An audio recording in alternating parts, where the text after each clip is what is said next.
seorang wanita Raden Ajeng Kartini hirup di zaman Belanda, dididik ku soleh darat. Begitu ningali seorang ulama istimewa soleh darat, terharu hatinya, terus ngangsongkeun diri jak cek solehna, anak ini jangan dikemana-mana, nanti saya didik kadilu meureun urapna. Tah ya ieu budak leutik pinter dibere kapinteran sakumaha Bung Karno boga urat pinter, Bung Hatta urat pinter, kiai-kiai nu lain anu milu berjuang negakeun kemerdekaan bangsa melalui kepinteran lah. Tadi ceritakan soleh darat, akhirnya dididik lah eta Raden Ajeng Kartini kulantaran cicing di zaman Belanda. Anu Belanda teh teu meunang aya kiai dianuti, kiai dakwah kiai teu meunang di zaman Belanda.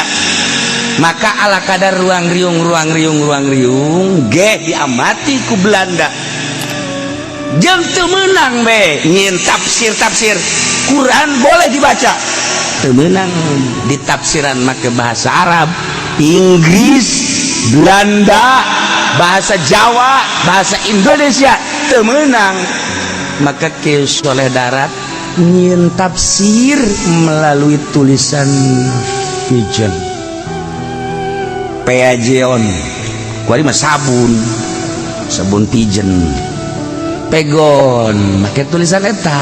Nah eta atas permintaan Raden Ajeng Kartini ketika nyana ngadengekeun ceramah-ceramahna diawali minta coba terjemahkan Fatihah, teu beunang ku Belanda, make tulisan pigeon dibaca ku Raden Ajeng Kartini, minta sequran coba pangnafsiran ke make tulisan etalah sampaikan ke 8 jilid Quran teh make tulisan eta diamati ku Raden Ajeng Kartini, dibaca, Masya Allah luar biasa, jadilah pelopor.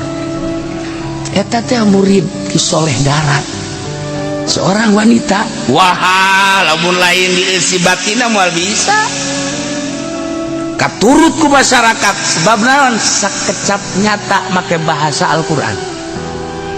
Tah nu baheula mah eta teh bahasa naon gitu ngaranna, habis gelap terbitlah terang, lain bahasa Raden Ajeng Kartini, eta mah bahasa budayawan nu kadi setelah merdeka. Aslinya mah dari minaz zulumati, dari apa namanya gelap sampai terang, eta sakitu bahasa Raden Ajeng Kartini.